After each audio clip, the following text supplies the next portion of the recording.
is a great show. You're doing such a good job. I am? Oh my God, it's a party. Seriously.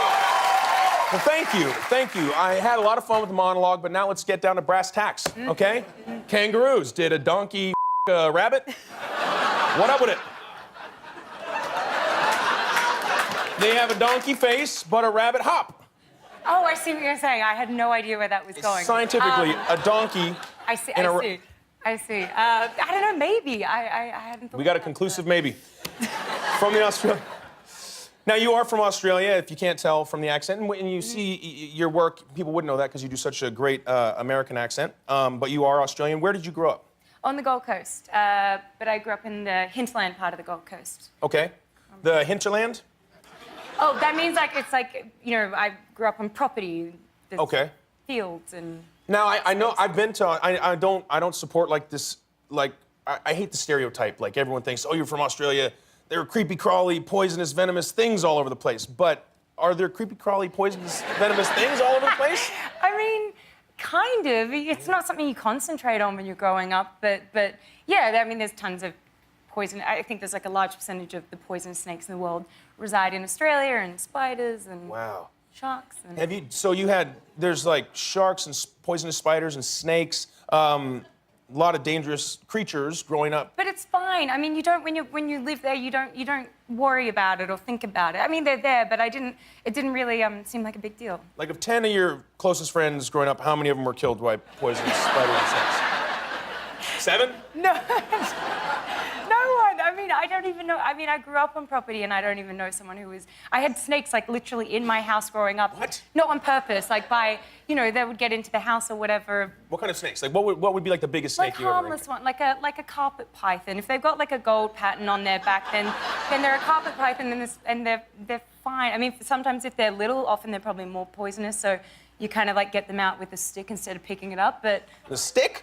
Yeah, like... You're like a stick? You keep a stick for a snake, a poisonous snake removal stick? Stick. Like this one time I was, my mum came, I was in my bratty teen years and my mum came in and said, oh, can you help me get the snake out of the house? And I was like, Mum, I'm really busy on MSN, like, no. And she was like, it's a big one though, like, can you, and I was like, so busy, Mum, no. And then she like went away and 10 minutes later I was like, where's Mum? Oh no. And that's when my mum got eaten. No, she didn't. She was fine. Oh my God. No, Terrifying. But I did after a while. I was like, wow, she hasn't come back in the house. And I went down and she's on the driveway and this python was huge and it wrapped its way, she tried to carry it out, it's wrapped its way up her arm and it's like trying to strangle her around her neck and she's trying to call out to me and she was like, ah, ah. Oh my gosh. And I like saw her and I was like, oh! And I knew from that point on, next time Mum asks you to help get the snake out of the house, just do it. Yeah. Don't be a brat about it. Just do it, don't be a brat. Just remove the giant snake from your mom with the stick. Use the stick method. But other than like instances like that, I felt no danger at all growing up in Australia. So just completely shifting topics to like a more James Lipton-y kind of question.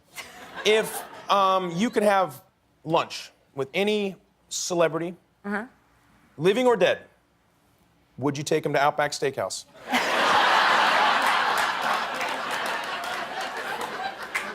I've actually never eaten at an Outback Steakhouse. I'm ruining I shouldn't have said that. I should have lied. Let me ask you this. I heard that they do have Outback Steakhouse in Australia. Yeah, for sure. Okay. An ex-boyfriend of mine, there's like a challenge if you eat, I think it's like a kilo of steak and you eat all this stuff, you get a free T-shirt. Yeah. And a boyfriend of mine, way back when, tried to do the challenge, but he was literally like vomiting as he was trying to keep eating it to win this T-shirt. He got there in the end. He got the shirt. He got the shirt? Yeah. Dang. But he didn't get Margot Robbie, did he? Sorry, pal. What was I thinking? Yeah. Speaking of restaurants, did you have like a normal upbringing? I worked in a restaurant. Did you ever work in a restaurant growing up? I did. I worked in a restaurant from, I think, about 10 to 15. 10? Yeah, I was working really young. Whoa, what did you do? I started like back in the kitchens. I was like polishing cutlery, and then I upgraded to peeling potatoes, and then I was a dish pig, and then I was a waitress, and then by about 14, I was behind the bar, and that was like the fun part. Whoa, 14 behind the bar? Yeah. Is that legal in Australia? No, it's not. Oh. I don't know. Sometimes I'd be like giving someone a drink and they'd be like, yeah, 2 beers. Are you old enough to give me a beer? And I was like, do you want the beer or not? And they're like, well, yeah, so I got away with it. That's nice. No, it's not legal, it's not legal. It's not legal? Do you have... I don't think so. I wouldn't All right, imagine. what's in a rum and coke?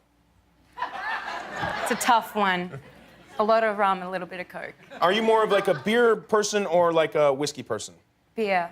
Definitely a beer drinker. I want some beer. Can I get some beer? Anyone? Guillermo, can you bring us a couple beers? Is that how Yeah, this show sure. works? It does tonight. You want a beer? Yeah, I'll have a beer, yeah. Yeah. There's a bar outside. When I come back, you're going to see the lovely Margot, Robbie, and I have a beer. So don't go anywhere. Come right back. 4.8. How do I get a fair shot here? Because I'm up at 5 every morning working my ass off. Does someone want to just tell me to my face, you're never going to give me the scores I deserve? This is how it's done. Some of these girls have paid their dues. I don't give a I outskated him today. We also judge on presentation. Well, you know what? If you can come up with $5,000 for a costume for me, then I won't have to make one. Till then, just stay out of my face. Maybe you're just not as good as you think. Maybe you should pick another sport. Suck my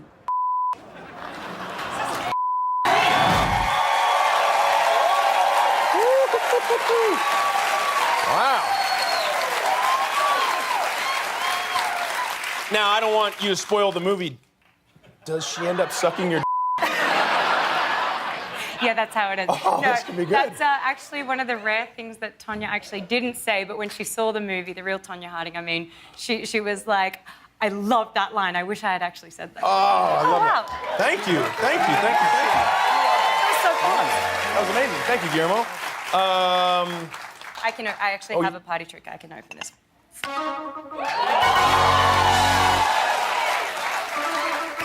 There you go. Whoa. I can only open them with already unopened beers, though, so I can't open. Guillermo, do you want one? Yeah, sure. have I'll a- help you. you have a- I got one. Ah! I always prepare. This is amazing. Hey, cheers. Here's Cheers. to I, Cheers. Tonya. Cheers, guys. Cheers. So, I'm curious about this because you made a movie about a real person, an infamous figure skater.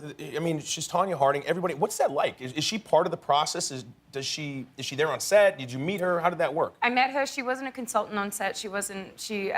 Our writer did a series of interviews with her, and then he did a series of interviews with Jeff Gillooly, and both their stories contradicted each other so much that he thought that was the best way to tell the story, to have all these unreliable narrators, Right. you know, with contradicting storylines, and kind of let the audience decide for themselves how it happened. So I flew to meet her right before we started shooting, and other than that, she wasn't on set or anything.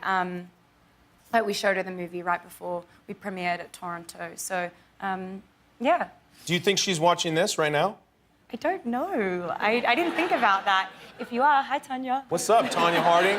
What's up, Tonya? I liked the movie. I thought it was really great, and thank you. I think you nailed the character of Tonya Harding. That's got to be an interesting and difficult thing to do, meeting somebody but then telling a story when there's so many conflicting perspectives on how this story went down. Now, the skating is off the chain. Like, how long did you train with the skating?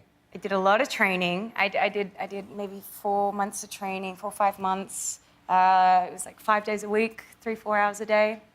It was a lot. Damn, that's serious.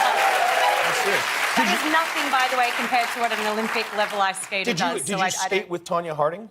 I didn't, but when I did meet her, she was so lovely. When I met her, she was more worried about me than I was about her. And she was like, "How are you going with the skating?" And I was like, "Well, it's really, really hard, actually." And she was like, "Do you need any tip? Like, do you want me to help?